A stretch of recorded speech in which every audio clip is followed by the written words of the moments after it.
Paper was like gold in medieval times.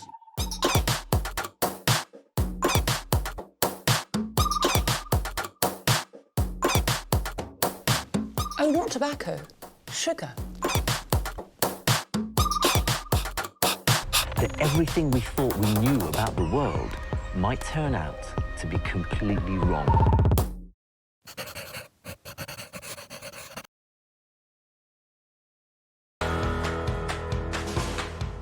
This place is a fly-in feast for the eyes, but not too many eyes. No curtains, no neighbors to worry about, so that's part of the appeal of this place. Things aren't so solitary at this pool house pleasure dome. My cottage means everything to me. It means family, it means friends. It's a place to make all sorts of memories. What could be the meaning of this? There's kind of this childish delight about coming to a church and living and sleeping and making love.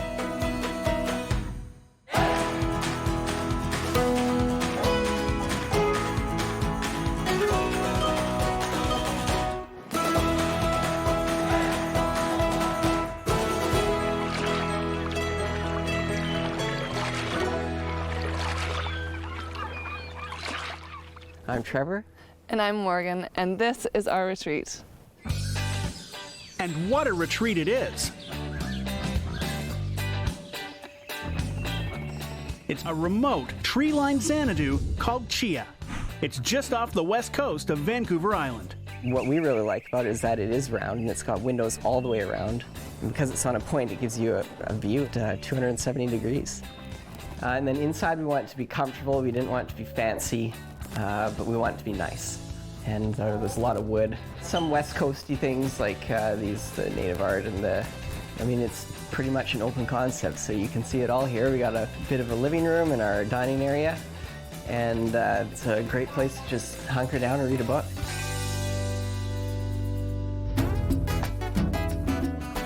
This is our bedroom. You can see it's a great place to wake up to in the morning. Really nice view. No curtains, no neighbors to worry about, so that's part of the appeal of this place. And the only way to get there is by boat, or, if you're Trevor, chopper.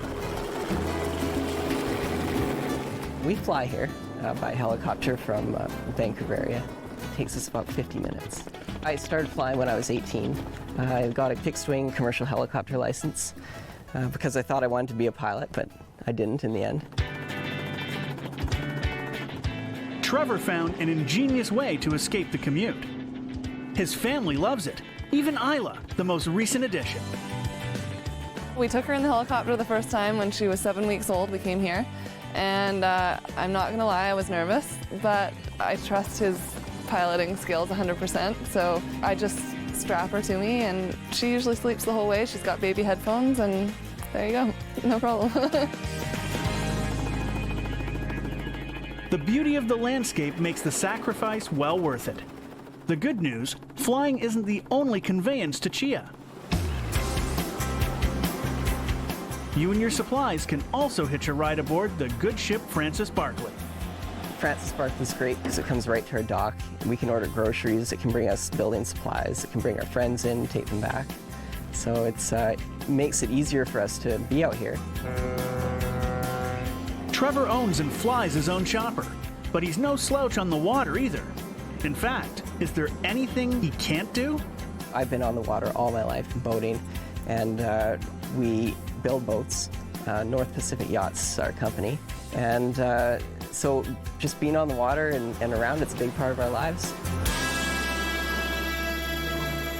Settling in the area was a natural fit for the family. But how did they come upon this piece of heaven? We looked at properties all the time when we were out. There's just nothing quite like this one. We knew a point was important. We knew south facing was important, but we like it out here because it's so pristine. And because of how naturally the place fits with its surroundings. But how has the pitter-patter of little feet changed the landscape? This is definitely a retreat for me. You know, it's not as relaxing as it once was now that I'm chasing after her, but it's a different kind of retreat now. I'm looking forward to the day when Daddy can take her and go fishing and Mommy can read her book on the deck. Until then, Trev's a lone wolf on this dock and completely at home. It's becoming increasingly clear why, considering what's on the menu. It's great to be on the West Coast on a day like this, and I wouldn't want to be anywhere else. Fishing, that's great. You can catch salmon right in here, right around the corner. There's cod right off the dock. So you'd have a hard time starving out here. We're pulling up the crab trap and hoping for some male Dungeness crabs over 6.5 inches, and that's the regulation. And we got something. Oh yeah, that's a big one. Let's hope it's a male. And it is, it's a male. You can tell because this is a triangle, the female would be a semicircle. And that's dinner. Apparently, male crabs are meatier than their female counterparts. Either way, there's plenty to eat around here, including a bounty of scalefish right off the dock. Sometimes there's black cod that hang out there, but if not, I'll just drop it. Oh yeah, there's one. Oh, he is a fighter. See, this is a good place to get kids into fishing because you're guaranteed to catch a fish every second cast. Well, this has been every cast so far. Oh, there he is. Yeah. That's it. I do want to keep this area just thick with fish, so when the kids do start fishing, it'll be a good way to get them into it. With fish aplenty, yet another feature makes life on Chia almost self-sustaining. Okay, we're heading up to the greenhouse now. So I haven't really done anything to it yet this year. Last year we grew so many peppers with the help of someone here we call Pepper Pete. But this year I'm going to plant some spinach and carrots and lettuce and some of the other things we might want to eat while we're here. And we've got an automatic watering system, so hopefully when we come back, it'll just be growing. Vegetables in the hothouse, fish aplenty in the water. Panoramic views of breathtaking scenery. This family can truly leave their cares back on the mainland. This place to me is just kind of, you can come here and just take a deep breath and everything kind of slows down and you don't really have to worry about much. I mean, it's so serene. You can hear the water, the waves against the rocks, and it's just decompression, I guess. I love this place for the same reasons, but I also really look forward to when Isla grows up, and hopefully we have another 1 or maybe 2 kids that'll enjoy it out here, because I think this is a great place for kids to come.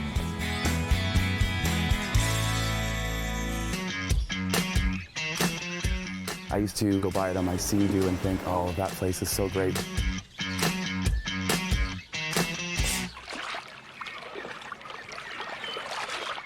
Hi, I'm Jamie, and this is my retreat.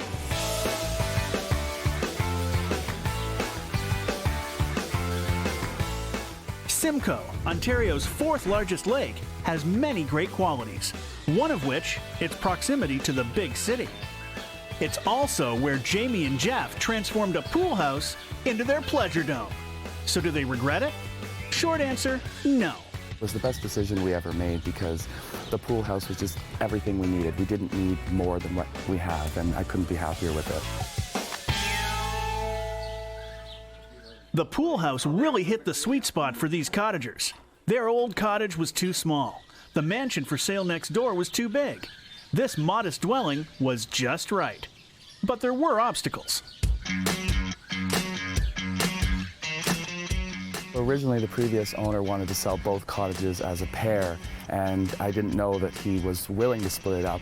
And then once we approached him, he was forthcoming with allowing that to happen. The big house was too much cottage in one way, and it also didn't have the pool, and I really, really wanted the pool. It seems that what Jamie wants, Jamie gets. His pool wish came true, and at a retreat just a hop, skip, and a jump from the city, no less. We really wanted a cottage because we just felt like we needed somewhere to get away from the city. Compared to a cottage that's a little bit more further north, it is sort of not as cottagey as some people might expect, but for the ease of commuting back and forth from Toronto, it's certainly better than driving 3 hours, right? So we preferred having a little bit closer to the city, but maybe not as rustic as some of the other cottages might be. It doesn't much look like the city from this perspective. You want to be able to come to your cottage and open the gate and see that amazing view, which just never gets boring. With the deal-making out of the way, the couple had their work cut out, turning the functional pool house into a stylish Shangri-La. So this is the inside of the house, and I have the previous owner to thank for the majority of what it looks like. We had everything painted white, of course, and we ripped out the 2 walk-in showers and powder room because we didn't need, obviously, that many showers in the place, and we needed to use every possible square foot that we could possibly use. So we created another living room area, and even though the dimensions are not that big, it actually is surprising at how much furniture and people can fit inside.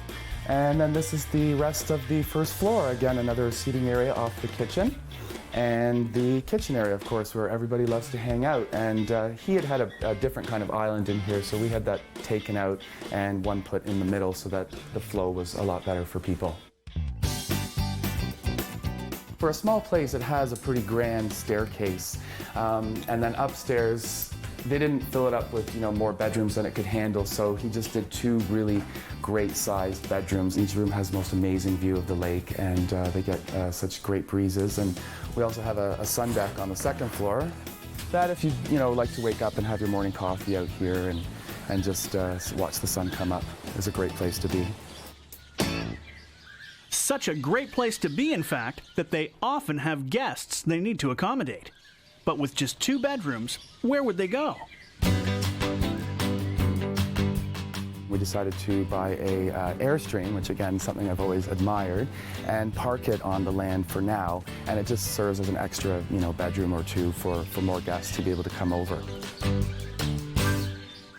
For Jamie, less really is more. At this holiday haven, all the action's out here, poolside.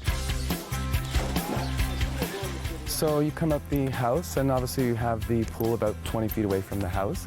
And we have all these different areas that we love to create for people. We wanted to make as many different areas that people could hang out in. So we have a number of seating areas, not just by the pool, but along the decks. That's our favorite dining room area to have, and it has the most amazing sunsets.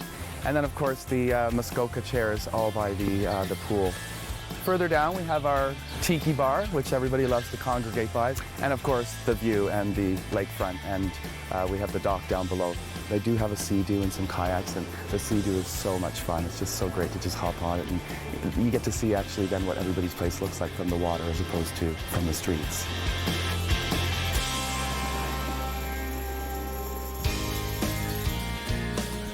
When Jamie's not scoping out the neighbors, he can relax in a cottage that truly reflects his worldview and offers a fun place for family and friends, including the furry variety. This is Malone. He's also a fairly new addition to the family, and he quite loves it. So this is his first summer up at the cottage. My cottage means everything to me. It means family, it means friends, it's a place to make all sorts of memories. This, I look at it as sort of a legacy cottage that I'll have it for the rest of my life, and we'll just keep adding to it, and hopefully, carry it forward with another family member at some point.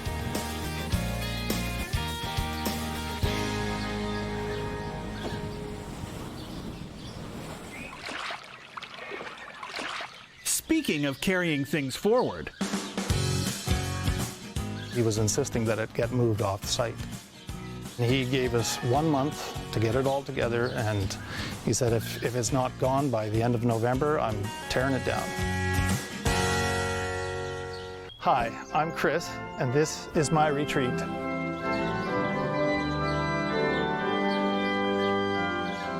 it's common to call your cottage a sacred place. This guy takes things to a whole new level. There's kind of this childish delight about coming to a church and living and sleeping and making love in a church, or taking a bath in the steeple, or just living in what used to be an old church is quite delightful to most people. You'll find Chris Jetty's centuries-old converted church on the shores of Rice Point on beautiful Prince Edward Island. When Chris, an architect by trade, first spotted it, the church was on its deathbed. The iconic building that served as a place of worship for so many needed a savior. It was clearly not in use, and we thought, well, This type of architecture is so prevalent in PEI and the pastoral setting of the island, and I found this, as an architect, found this really interesting. The blend of all this old world architecture in this natural pastoral setting. So when I saw this starting to deteriorate, I thought, well, somebody has to be doing something about this. And I contacted the owner, and his plans for this building were that he was going to burn it or bulldoze it within the month. Seeing that church disappear was a cross Chris couldn't bear, so he offered to buy it. The owner said he could take it for free. Well, not quite. He was insisting that it get moved off site. He gave us 1 month to get it all together, and he said if it's not gone by the end of November, I'm tearing it down. So, Chris moved the dilapidated church about 20 kilometers to Rice Point, with help, of course. There was numerous trucks that would come and deliver the walls. The floor was rotten, and so we had to collapse all the walls like a deck of cards and then erect them back into place. The steeple came in 3 parts, and there was so much rot in a portion of the steeple that we had to build an entire new 2 walls. We didn't set out to create a cottage as such. We really wanted to save the building from decay or destruction. I thought originally that, we were looking for a use for it. I thought it might be my office, but we thought the best use for it would be to keep people in it so that they could celebrate and take part in the church. And so we decided that the most practical use for it would be to turn it into a cottage as a retreat for people in this beautiful setting, this beautiful country setting. A former house of God set in God's country. And speaking of higher-ups, Chris uncovers the history of some high-profile visitors. In the mid-90s, Queen Elizabeth II and Prince Philip and Prince Charles came to visit, had a Sunday service when they were here on the island.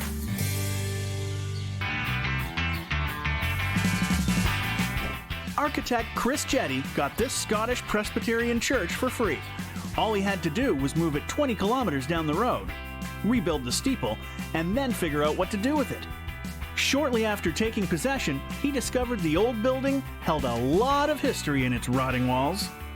We kept running into people that were, so familiar with the church or had grown up beside the church. In fact, one of them was a bulldozer driver who was doing the finished grading. And then he goes, I remember this church. He goes, this is the one that was across from the airport. Yep. And he said, I used to come and hide out here, and my girlfriend and I, well, now my wife, we used to make out behind this church. And then he jumped down off the dozer and he took me around to where they had carved their initials in this one of the shingles. So we actually took it off and presented it to him.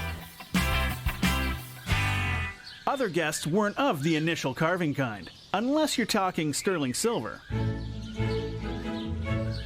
In the mid-90s, Queen Elizabeth II and Prince Philip and Prince Charles came to visit, had a Sunday service when they were here on the island. For $3,000 a week, you too can have a royal slice of heaven. A bargain considering its lofty cachet. People joke about it all the time, saying that, yes, we're one step closer to God, we've escaped to higher ground. When people first arrive, their approach is this sense of joy, and they see this heritage in front of them, and the layers that they can experience as they go through the space, and the surprises, and the delight of some of the whimsy that we've included in this. And we've got this quaint little country lane with overgrown with trees, and then it's this procession down the lane, and here you're presented with this rather formal view of the church, and that's much the way you would have seen it as approaching during any service.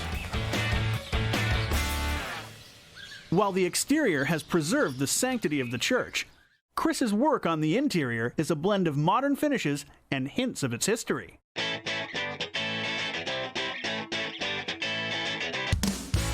We kept the steeple as the entrance, but we've added that floor. We kept the ceilings as high as we could, and then we balanced it with tubs that are in the steeple.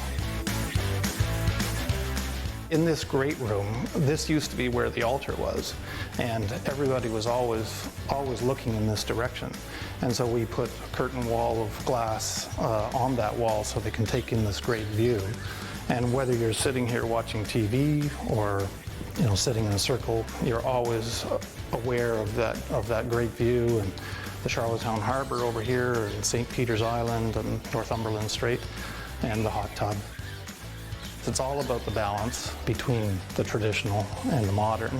And we didn't want stark modernism. We wanted a warm, inviting, contemporary feel to it, but very comfortable, and trying to pay respect to the old world craftsmanship of the church itself. By saving a dilapidated old house of worship, Chris has accomplished so much. For his future guests, he's put the holy back in holiday. But his efforts may also pay off in ways more celestial. We're very pleased with what we've achieved, and there's this joie de vivre that's, we're taking the best of the old world and marrying it to the best of our today's world. And if there's a cottage in the sky for me at the end of all the better.